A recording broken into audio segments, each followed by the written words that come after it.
So let's just bring it home by telling us what happened with the second kidnapping, because Yeah, I'm so on the edge of my seat. I know you haven't seen the movies. oh gosh, so going back to school, trying to act normal, feeling like I know that they're watching me. I'm an alien, half human. But I'm a high achiever, always had been, you know, getting the good grades and doing school, and all the while he's getting notes handed to me through somebody that he was either in jail with, who has a kid at my school who I don't even know. And I get a note and it says, go to this phone booth at 4 o'clock in the afternoon, sit on the floor, the phone will ring. So I get home from Mm. school and say, hey, mom, I'm going on a bike ride. And I get on my bike because I'm just, 12 years old, 13 years old. This is during my 12th year of life and my 13th year of life. And I'd ride my bike to the phone booth and sit on the floor, and the phone would ring. And on the other end of the phone would either be the alien voice talking to me about my instructions and what was next, or it would be Birchtold. It would be B talking to me about, this is what we're supposed to do next, and this is what you need to do. And this continued for a year and a half. Okay, so I'm back in school by January. I was missing from October, early October until almost Christmas time. So I'm now back in school in January. The whole school has had an assembly. Please don't bother the Broberg girl. She's been through No. this Ah, terrible experience. And so now I'm that treated like an alien. I So Oh didn't my know. I didn't know goodness. that part of the story. yeah, there's a You lot were of little details alienated. that yeah, that never get told, because even a 9-part series with amazing actors over, 9 Yeah, it's a episodes, you lot. can't show Yeah. every little detail, but I Right. but it's one of the things that I look back and I'm like, "Wow, if I didn't feel like an alien before, I sure do now," being alienated, like nobody talked to me, nobody it was very yeah, it was very alienating, and I already felt that way, so I get these little messages, and sometimes, of course, he's back, he's out of jail. Sometimes he would have me walk to a certain place, and he would be there in a car, and he would take me, and the mission to have the baby continued. It continued. His abuse continued. He showed up in my bedroom several times because he had been the handyman, the service guy, the friend who had built walls in our gigantic bedroom downstairs. It was like almost an unfinished basement. We had this gigantic bedroom, and it did have it. I mean, it was finished enough, but he put up more drywall and separated our bedrooms that were downstairs. So I was in the very back corner bedroom where the two little upper windows were, you know, Mhm. and just big enough for me to get out of them, to crawl out when he told me I had to crawl out. So the this is a year and a half later. It is now August. Many things have happened in that year and a half, including me getting on a plane and going to Jackson Hole because he sent me the cash. He had now moved from Pocatello, Idaho. He still was in the process of being, of going through the trial of what was, what was going to happen from the first kidnapping. Hadn't happened yet. Hadn't There hadn't been a decision other than that he was guilty of kidnapping, but he was going to be sentenced shortly. I don't know, a month later maybe. And it was at that he had already kidnapped me the second time. He told me to write a letter that I couldn't, I just, I needed to be with B, and they didn't understand, and they would never understand. And anyway, he gave me the letter, and then I wrote it in my own handwriting. I still have the letter. I have all this stuff. I have bins of stuff that my mother kept when they finally found everything. I hid everything. And but it was finally found. And all of that letter just basically said, I'm leaving, and I'm just going on my own, and I'm taking my backpack and I'm leaving. Well, I packed a backpack, but then he instructed me to leave it in the closet and then to climb out my bedroom window. So opened the window. He was there to help me out. His car was running with the lights off, on the street in my sweet little hometown of Pocatello, Idaho. And I got in his car. He took me and got me in the car, and then he drove me to, this time, to California, and he put me with a family, and I don't know what they knew. I don't know if they were friend or foe. I have no idea. All I knew is the story was that my mother had been killed in Laos. It was during kind of the Lebanon crisis and all these things.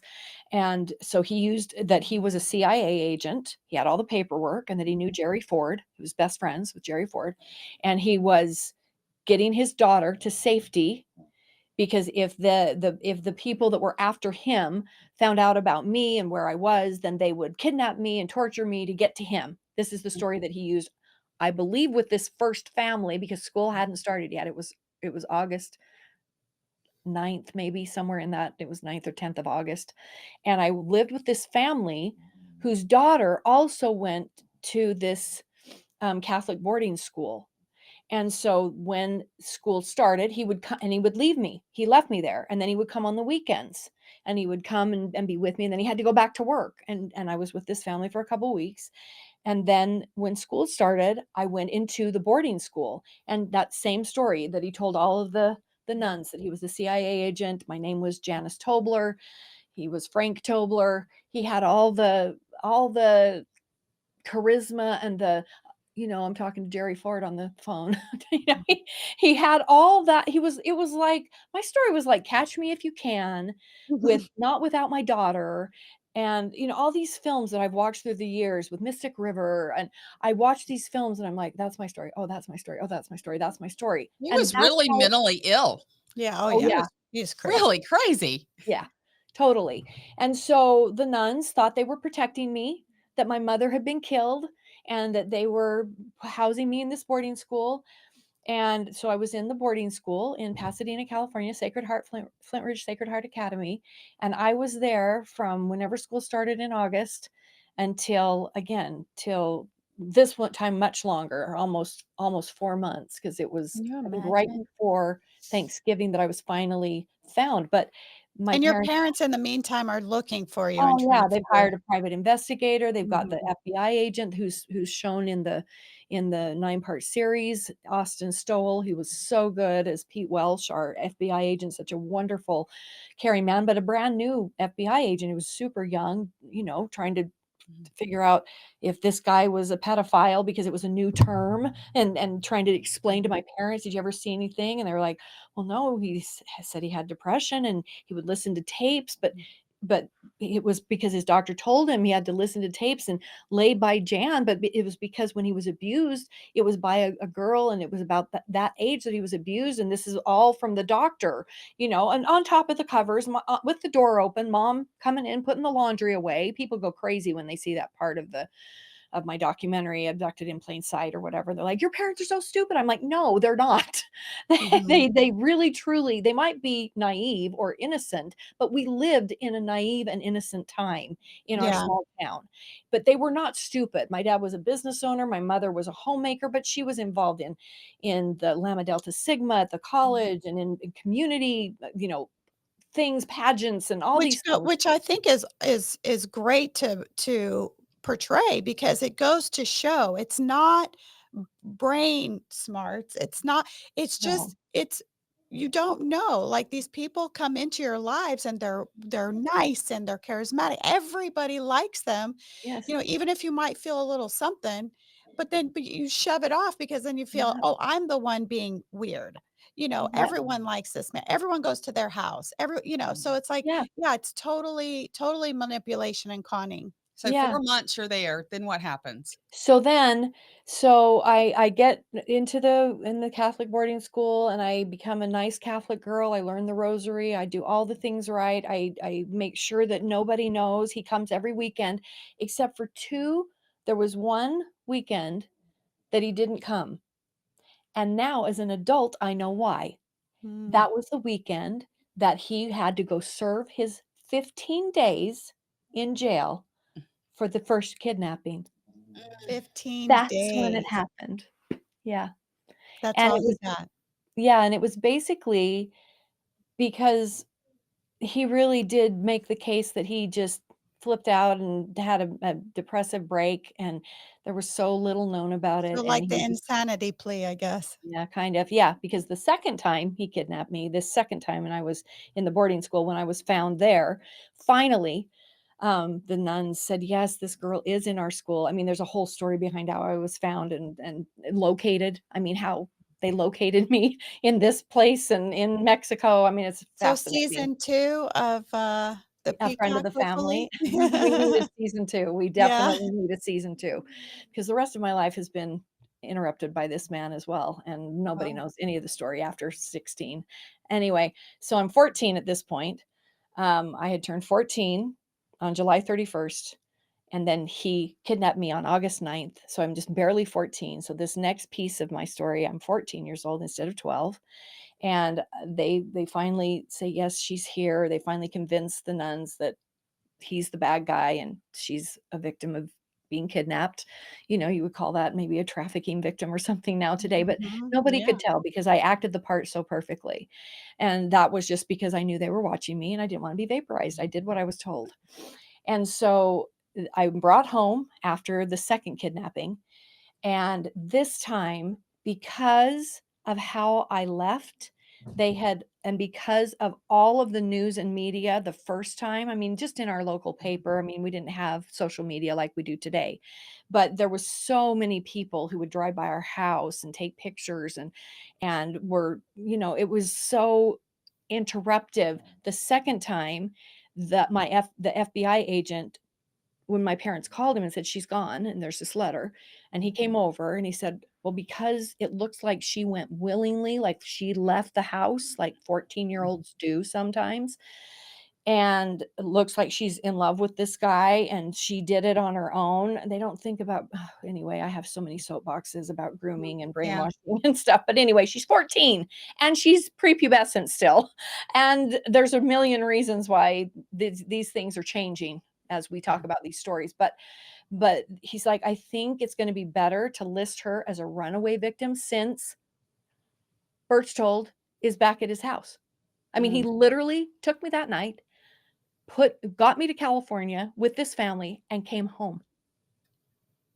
So he's not with me. So he said, "I'm positive he's the one that's taken her and put her somewhere." He was positive about that. But what I think we need to do is just list her as a runaway. It'll go under the radar. There won't be all of this press and publicity that has really damaged the case in the first place, you know? Mhm. And so, um, that's what they did. And so now the FBI isn't officially involved, but Pete Welsh was involved as as an FBI agent. I mean, he never quit working with the story my whole life. He was always there. He was just a marvelous human being. And and uh what happened was they found me at the girls' school. I denied who I was, but they could see my face. They basically fingerprinted me. They're like, "You're Jan Broberg," and Mhm. not Janice Tobler. And they took me home and put me in jail.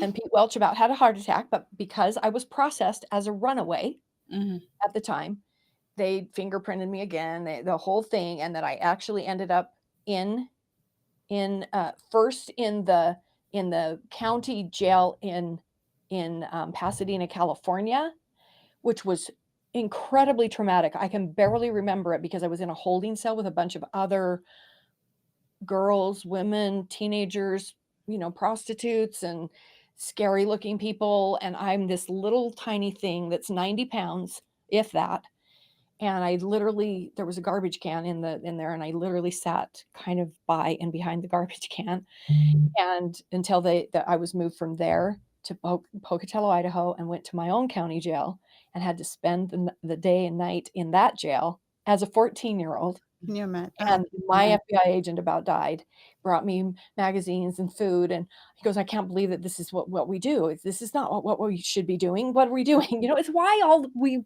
all are working on changing laws and Mhm. understanding what the victimology actually is, what Mhm. brainwashing does, what Mhm. grooming and manipulation.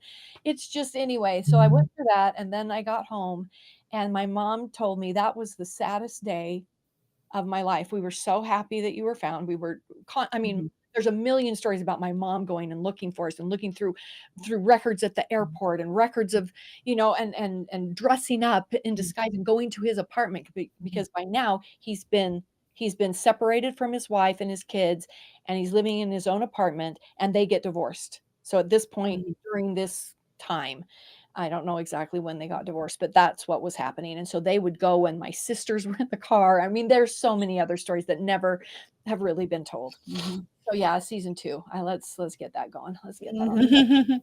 Mhm. So anyway, he basically, yeah, I get home and my mom says, here's the police officer and Pete Welsh, and they're dropping you off, and here's your things, and you're coming through the back door, which is the door out to the garage that, Birch told would open that door all through our lives.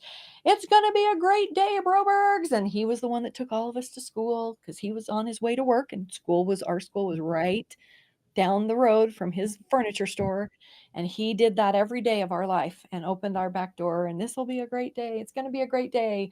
That's how my life with that man who kidnapped me and raped me repeatedly began when I was 9. Mm. Now I'm 14, and I walk through that same back door. My mom's at the kitchen sink like she always was. She's doing the dishes, she's working on dinner, she's doing whatever my mother was always doing, but she had been looking out the kitchen window out to the front yard, and the cop car pulling up and getting me out and bringing me in the door, and I don't even acknowledge her. I just walk straight down the stairs. Our basement stairs are right there by the back door, and down the hall and into my back bedroom without saying a word. And she said that day, I mean, there was no hugs. There was no glorious, Mhm. happy to see you. It was like you were a robot. Mm. That's how she described it. My daughter was gone. My vivacious, you know, Mhm. beautiful little girl was gone. Oh. And that's how I came home the second time. Mm. And then it continued. It continued, him being in touch with me again. He's not in jail. They're trying to prove that it was, I mean, they knew it was him who had gotten me there, but now they've got another case. And this time when it finally, and he's in Salt Lake City, he's moved into an apartment there. I mean, the police watched him. They were like, he dressed up because we were watching his apartment. We never saw him go to the airport, but he was flying in and had a motorhome parked in California, and this whole 3.5 months, and they couldn't tail him because he was so tricky, so Mm. sneaky and in disguise. And anyway, they finally got to the court point. Now I'm probably 15 and a half, almost 16 years old. And the 16th birthday was a really, really critical moment, because at age 16, I had been told all along, by the time that you're 16 years old, you have to have this baby to save the dying planet, Mm. or we will take Susan, my little sister, who was also a little petite thing. My Mm. sister Karen had started developing at age 10. He didn't, she wasn't his type. And so that was a threat, that my little sister would be taken because I hadn't fulfilled the mission. A whole year. I mean, we're talking, this is my age 14 and now my age 15, and we're still waiting for this trial to be done in Salt Lake. And he pleads mental defect, which was a brand new plea in 1976. Mhm. Mm. And that brand new plea, he got off on mental defect and was ordered to go to a mental hospital.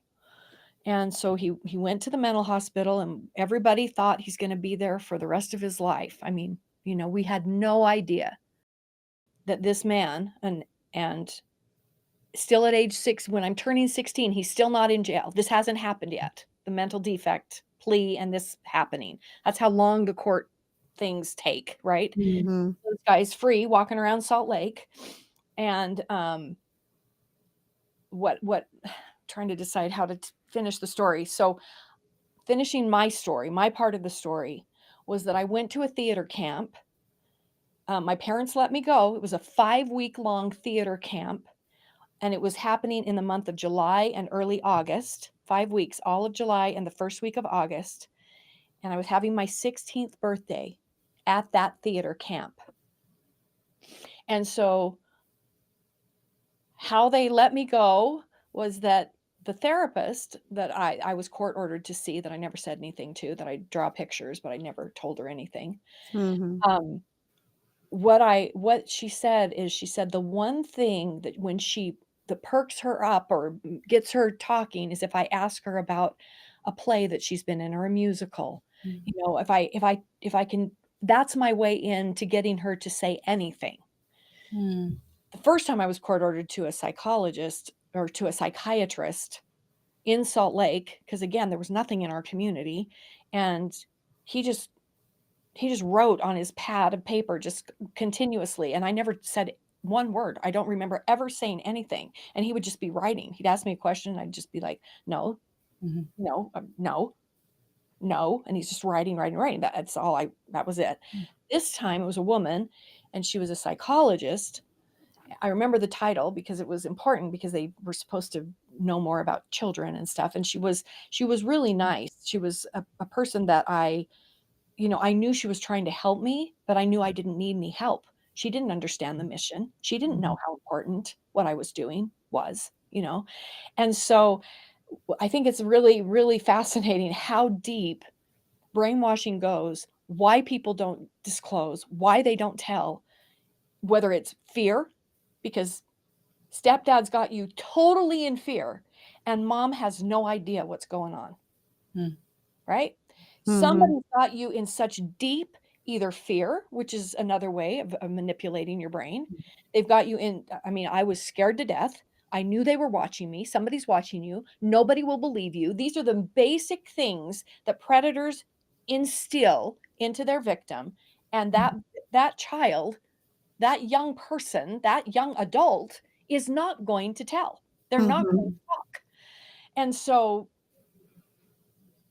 as much as we want to prevent this, and as much as we want to get our kids talking, and as much as I believe in the books that you've written and all of those Mm. things, in the long run, the adults have to see the signs and know my child has been groomed. My child is acting like a brainwashed person. My Yeah. child is not telling me the truth. And they're not going to, even if you have wonderful parents like I did, that we sat around our dinner table every night. There were no cell phones. We ate dinner together. Everybody asked me, what's the secret to your healing? I'm like, having dinner with your family and having your parents listen to you. I was never spanked. I was never harmed in my home. I was 100% safe. I could have told my parents anything, and I didn't. Well, it's Mhm. that distinct change in behavior that parents Yeah. need to recognize.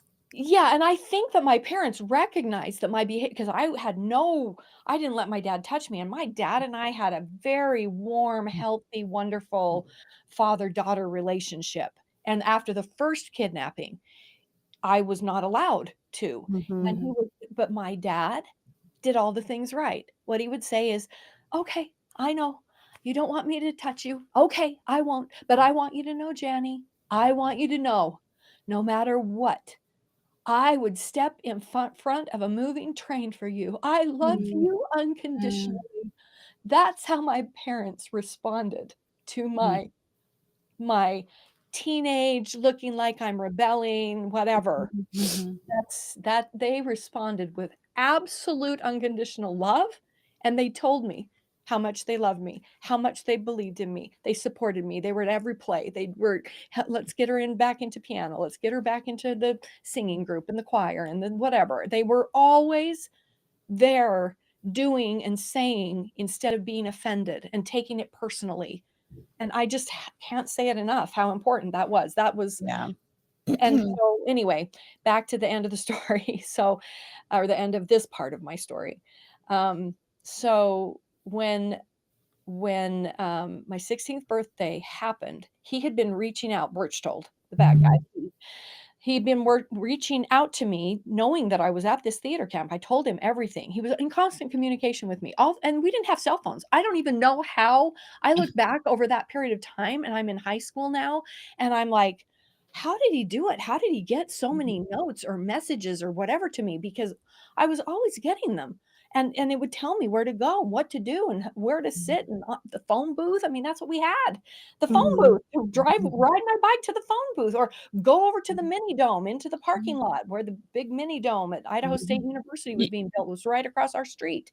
Go you there. make an excellent point, Jen, because I just wanna say, if people didn't get it already, can you imagine the lengths that predators go back in the days when we didn't have the accessibility that we have today. How much easier is it for predators to to get get to in children. touch and stay in touch with their victims? So easy. Yeah, So, so and that's I people mean, I think just it's wanted to gotten make better, that and I'm point. like, "It's only gotten worse," you know? This, Mhm. "Oh, well, that happened because it was in the '70s and you guys were naive and it doesn't happen anymore." I'm like, "It is so much worse It's today, so 1 and much worse 2." because it's Uh, so much easier. It's the kids are so yep, much more accessible. yep. So yeah, go ahead. I just wanted to make that point because it's That's so important really to answer that. important. That's a really important point, and I really appreciate it because Mhm. it's the absolute truth. And the thing that hasn't changed, here's the reason why what you just said is so true.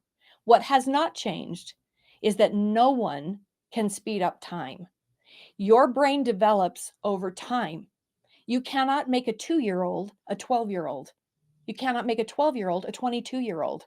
Mhm. You have to realize that the brain is going to develop over time. Mhm. Mhm. And if it's interrupted in its development and trauma interrupted, it is going to recess the brain development. It is going to stop the brain development. So until we get it that we cannot make a child's brain a tween's brain, a teen's brain, or a young adult brain, you can't make it that way.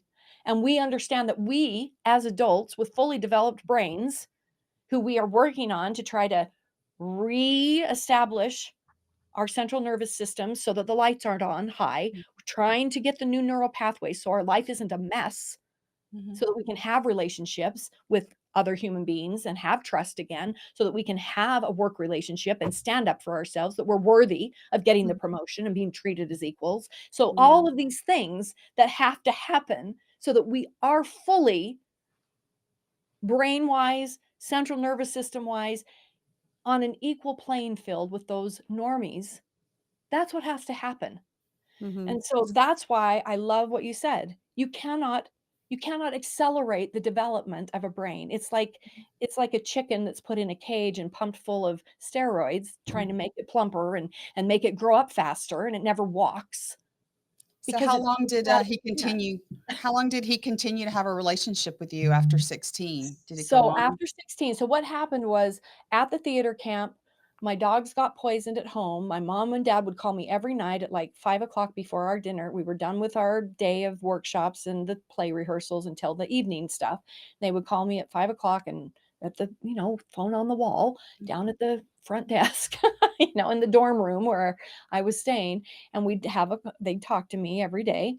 And then this one day, my mom said the dogs were sick and they'd taken them to the vet. And my one of the dogs they thought they would keep overnight because she was really sick, and I knew it was because this boy had been following me around at the theater camp. I knew he liked me, but I avoided him, but I Mhm. had a scene with him in the play, and I knew they were watching and that the scene was just too good. It was too real with Mhm. the boy that I was supposed to have a crush on in the play. Mm. And so I was like, "Oh my gosh, they're hurting my dogs. They're hurting my dogs." I knew it was my fault. And from my reaction on the phone and how I cried and, "Oh no, no, oh gosh, it's my fault." And my mom was like, "It's not your fault. You're not even here. I think I gave him something bad to eat." She Mhm. called the next morning. This is another reason I tell my story is for all the mothers who Mhm. are trying to protect their children. This is it. She had that gut feeling like this is way too dramatic for I'm calling her. So she called in the morning. The lady, the TA or whatever they're called, that came up and said, There's a phone call for you. It's your mom." And I came down early and I talked to my mom and she said, "I wanted you to know that both Tiffy, our little Tiffy and Bandit, our dogs, Tiffy did spend the night at the vet's, but she's home now. They brought her home early this morning. She's fine. And Bandit's fine. And they're running around and they're okay. And I just wanted you to know before you started your day today." Mhm. Mm. And it was at that moment that I was like, "Are they watching me?" I had a little question mark. Mm. That other moment that happened at the theater camp was that boy who I knew had a crush on me, who was following me around. We had all gone down to the bowling alley where there was an ice cream parlor, and so we went down there, all of us as a group, and he was standing in line in front of me, and I was right behind him in the line, and he paid for my ice cream. Mm. And he was like 16 and I was Mm. not 16 yet. I was 15. And I knew that something terrible was going to happen. And so I thought that that was the dogs. And when the dogs were okay and the ice cream thing had happened and nobody knew, this is in my head, Mhm. those two things combined, that everything was okay. Susan wasn't missing, Karen wasn't blind, Dad wasn't dead, everything was okay because those were the threats. It was the first time that I had in almost 4 years to the date, because this is now early August, Mhm. that I had even a thought in my brain. Okay, I have a plan that I was going to finish theater camp. I'm now 16. I failed. I failed the mission. Now they're going to take Susan. I know Dad bought a gun. I know where Dad hides his gun. And Mm. I'm going to go home and I'm going to tell Susan after I do the play. Of course, I can't not do the show the next week after the show's over, because I'm just waiting to be vaporized. And I'm going to tell her about the mission. And if she doesn't want to do it, I'm going to kill her.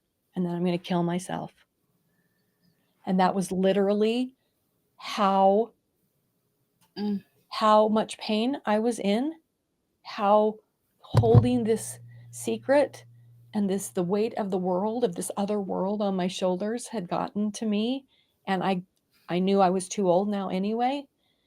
And so when I got mom, and everybody came, mom, dad, Karen, Susan, they all came down, saw me in the play, the musical, and theater camp ended. And I went home, and this is in my head. Why didn't the dogs die? Are they really still watching me? Are they really going to take Susan? All those questions. And for the next about, I guess it was until October. That was through the rest of August. Oops, through the rest of August and September. And by I think it was by the sort of the end of September, maybe mid-September, in that month, there was a first kind of dance going on at school. And I was, now I'm a junior in high school. I've never been on a date. I've never touched a boy. I've never done anything. And I get asked to go on a date with a group date. Somebody I didn't know, someone's cousin was coming to town and needed a date. And for whatever reason, there was enough little questions that I was like, I said yes instead of no. And I went on the group date, and I danced with a boy, with a whole group of people. I had fun. And I remember coming home and my dad sitting in his green lazy boy chair, olive green, waiting up for me, was asleep when I opened the door, and the boy had, said goodnight and no kiss, nothing like that, left. We had a good time. I didn't know him very well. And I opened the door to my front door, and there's Dad's chair. It's right there. I mean, it's the first thing you basically see, in the dining room tables on the other side. And there was my dad asleep in the chair. And I walked, and then he woke up when he heard the door and it closed. And oh, Janny, I was trying to stay awake. I wanted to know how your date went. This is my first date. How did it go? And I'm looking at my dad. I'm like, I love my dad. And I went and sat on the chair, the arm of the chair. And I looked at him and I was like, it was fun. I had a good time. And he asked me all the right questions, and had a nice little conversation. And then after all these years of never hugging my dad or touching him or really talking to him, this was like the first. I leaned down and I kissed him on the forehead. And by this time I was sleeping upstairs. I had so much trauma from the bedroom downstairs that mom and dad were like, why don't you sleep in the guest room? You don't seem to sleep very good down there. And they could sense that something was just very wrong. And so I was sleeping in the guest room upstairs. So I walked down, after I kissed him on the forehead and told him goodnight, and told him I loved him for the first time in so many years. And I walked down my hallway and turned the corner and went to the guest room, and then in my gunny sack dress and my platform heels, because I was only 5 feet tall. I was so little. And I just laid down on the bed, on top of the bed, fully in my dress and my shoes and everything. And I just stared at the ceiling.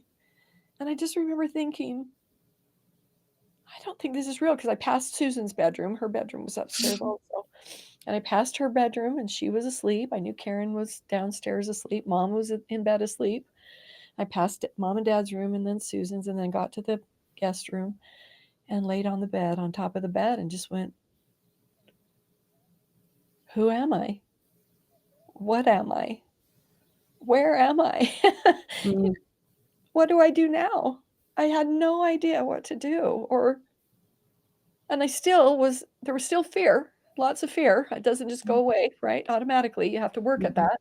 And so I still, checked the back of my car, 'cause I now have my driver's license, and checked the back seat and checked under the car, And for years I did that, way into college, and I did that. And looking, and certain sounds or certain voices in certain plays, or I mean, movies or whatever, would startle me into, that sounds like an alien voice, things that were scary, but I really didn't know what to do, and I didn't just go and tell my parents. It was my sister Karen and my best friend Caroline, who literally one night, within weeks of this date happening, within, it was some kind of a holiday weekend, it might have been Halloween or something. We were up like all night talking like we always do. And they, while I was at the theater camp, didn't know this, they had gone into my bedroom downstairs, because Karen, my sister who slept downstairs, was lonely. She wanted me to come back and sleep downstairs. I've been sleeping upstairs for like, 6 or 7 months by this point. And she missed me. And that was the big room that got divided. And so she and Caroline and my cousin David, they had all, and I don't know who else, had redone my room. Like, they had put new posters up, David Cassidy's on my wall, they'd done all this stuff to my bedroom to make it look different. And maybe I would feel different about sleeping down there. And while they were doing that, they had found the letters that I had stuffed and hidden away in my hanging chair. I had this big blue velvet cushion on this hanging chair that Bert Stolt had built, this hanging chair in my bedroom, and it had a blue velvet cushion, a big long cushion, and I had a big zipper on it, and I had hidden all the letters down in the bottom of that blue zippered thing. They were going to do a different pattern, or they were going to try to make another covering for the chair. And then they had found those letters, and they hadn't done anything with them, but they had read them while I was gone. This happened while I was gone at the theater camp. And that's when they said, who's Zeta and Zethra? What are you talking about in this letter? What does this mean? And they dragged basically the story out of me. And my sister Karen still describes that as one of the scariest moments of her life. She said, you were like the exorcist or something, on the floor, scratching at the carpet, talking, foaming at the mouth practically, couldn't get things out, and sobbing hysterically and clawing at the shag carpet. But it was so scary. And then when that was over, a couple hours later, it was starting to get light outside, and it was, they said, we're going upstairs. We're going to tell Mom and Dad. And if you don't tell them, we will. And I didn't want that. I wanted to tell them. And so that's when I went upstairs and told them I had something to talk to them about. And that's when it started. That's when we started talking. I didn't tell all of the gory details about the abuse. Hardly at all. I hardly said anything, but they just listened with empathy. This is trauma informed 101. You listen, you believe the victim, and you empathize with them. You don't solve their problems. You don't tell them what they should have done. You don't defend yourself. You just listen with empathy and believe them. Well, man, that's a good place to end our podcast. That's a really good word. We'll have to break this up probably into part 1 and part 2, Jan. That's fine. I've been used to many places. I just did a Fox True Crime podcast, and then ended up doing another session. They're like, okay, we got to have more. Yeah, and so there's it's just so harder. much. You definitely need Well, you're season such 2. a strong woman. You're such an inspiration. And we always end our podcast with a voice of inspiration from our guest. So if you want to just speak to other survivors out there, or to parents, because you can really see it from both sides, we'll give you that opportunity now. My little voice of inspiration is to the survivors, To those that want to thrive and have been through something like what I've been through and what your hosts here have been through, you can heal. I want you to know it is possible. It is a journey. It's a lifelong journey. And there will be other traumas that will come up in your life that might trigger things from the past and that you'll have to deal with in real time in your life. But I do know it is possible to have a better quality of your life. I want you to know I stand with you. I stand for you. I tell your stories on my own podcast. And I also foundationally with the foundation that I've created, it really is for three things: awareness, so that we can prevent this from happening to another child, to another tween, to another young adult. Mhm. The next thing is healing. You have to heal Mhm. if we're going to interrupt the cycle of abuse. You Amen. have to heal.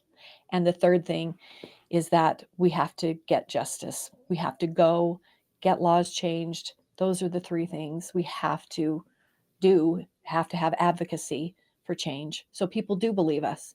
There has to be a different way to put someone behind bars. They can hook them up to a machine and light up the part of the brain that's lying. And then they'll know they're the liar and you're telling the truth. There has to be another way than just DNA because that doesn't Amen. Yeah, exist that's anymore. good. Amen. It has been an honor and a privilege. Wait, And wait, I have one more question. oh, one more One more. question. And Okay. I know there's going to be a Go for it. season 2. Mhm. So if you can't answer the question, you don't have to. But whatever happened to B? Is he alive? Is he what is Did he did go So, to prison? yeah, well, he okay, didn't go to prison. He didn't. He went to the mental institution. he went to the mental institution, and short of 1 year, I didn't know this. Okay. I didn't know this at the time. At the time that I realized this wasn't real, your parents know what they know. We all just went on with our lives. We just wanted to get back our family back and our lives, and we just went on. And I graduated, as a high honor student, valedictorian from my high school, and scholarships and all the things. And I went on to college. It wasn't until in my 20s when I started to write a paper, kind of a final paper for one of my, upper level English classes towards the end of my college days, that they wanted you to write something on your life, a piece, just a slice of your life. And I decided I would write about this. And when I did, I called my mom, and that was the time when I was like, why didn't you know? And, all of the emotions came out, and my mom was like, we just didn't, and we love you and we're sorry, and said all the right things. And that's when the book started being written. So what I found out in doing all of the stuff that my mother had saved, plus all of the things that I tried to research and find out, was that we found a police report that another girl had um, had told somebody at school she was going to kill herself because she didn't complete the mission. That student called the mom, who says, oh, she lies about so many things. Well, guess who the mom was? The mom was the person who had done the intake at the mental hospital. She Oh, wasn't a nurse wow. for him. And he Oh, started to charm her, saw the picture of her daughter on the desk, and started charming her into a relationship when he was released, not even in there for a year, because he was fine. Everybody's like, this guy's great. He's fine. He's out. And that was the next. There was a little girl in between. I know her name. I don't know her story, but I know that there was a name. And then this girl, when I did the documentary on Peacock, not A Friend of the Family, the series, but the documentary that is also on Peacock, which is called A Friend of the Family, True Evil. That's just a documentary. We went and visited this girl. oh They yeah. found her from the police report. Her name was in there, and she had moved away from the area, and we went and visited her and talked to her. And he was raping her from the age of about, I think he met her when she was 9 or 10, from that age until she was almost 18, 7, 8 years, under mom's nose. Mom never believed her. She tried to tell her one time when she was 13, or I can't remember if her mom slapped her face or just said, you're such a liar, something like that. But I've heard all those stories. And so she kept it inside. It kept happening, of course. And then she tells a friend at school she's going to kill herself.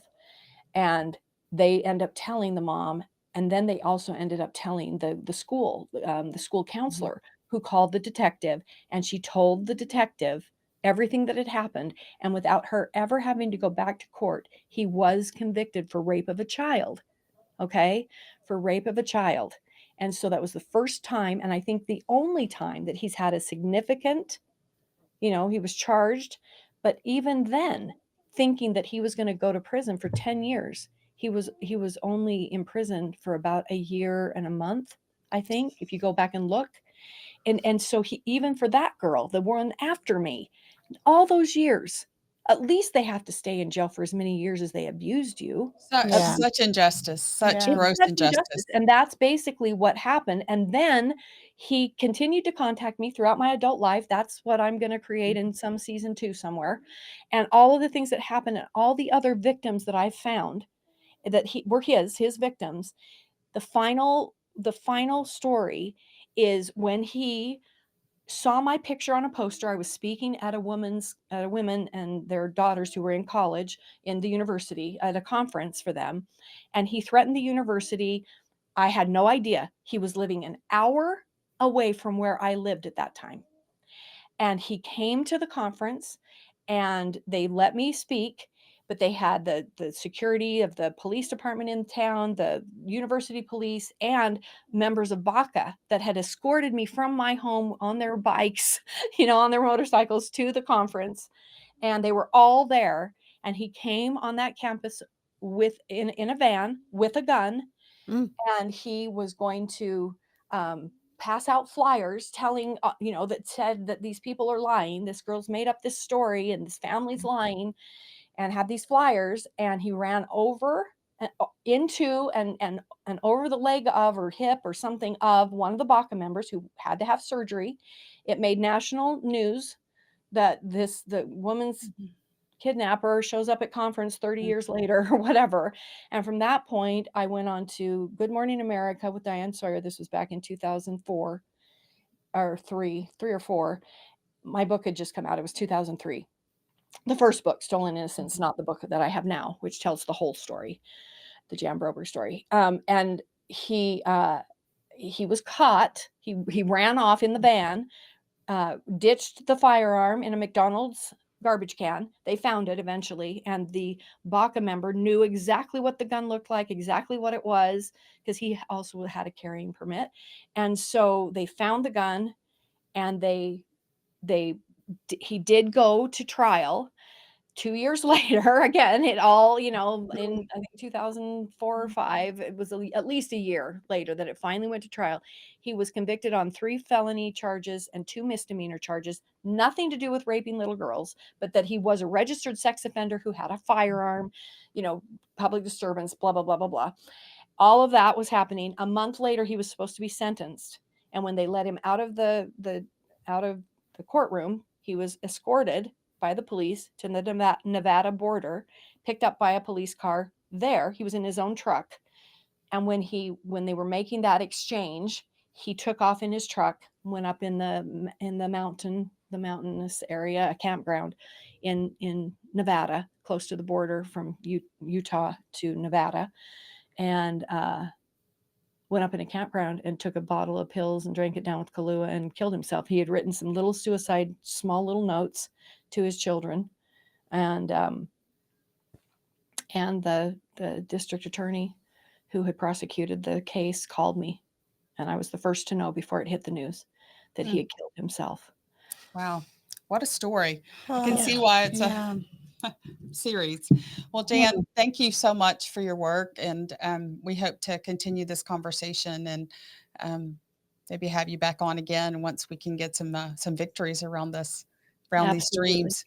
Yes, I want to talk to you offline. Yeah. Yes. And I just want to say too, as survivors ourselves, coming on and talking about this every week, we know how difficult it is, Mhm. but we see your strength, we see your passion, we see your determination, and we applaud you because we know that this isn't easy, and that things need to change, and it takes warriors like us, like you especially, to get out there, tell your story over and over And linking again. arm in arm, I And think yeah, we have to, especially the Yes. leaders in this movement, have to link arms because there's Yes. strength in numbers. Yes, So there I'm, is. I'm excited to talk but we're more. so Yeah. honored that you Yeah. came on our Thank show. you. Thank you Thank so you so much. much. I've Thank often you. envisioned holding hands across America because there's enough survivors to do it.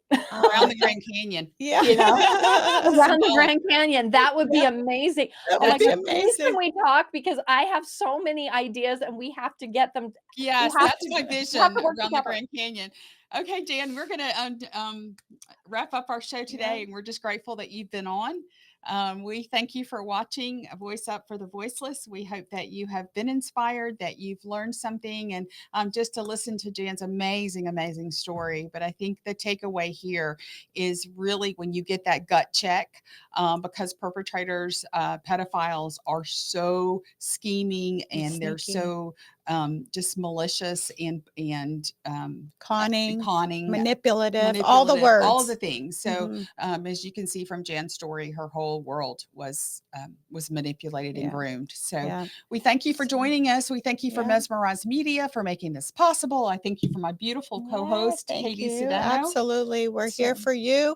If you have any comments or questions that you would like to ask Jan, feel free to comment. And if you don't want to comment publicly, you can always comment on our website, voiceupforthevoiceless.com/contact us, and we will for sure pass it on to her. we thank you for tuning in. I'm Angela Williams. And I'm Katy Sudano. Thank you. Thank you.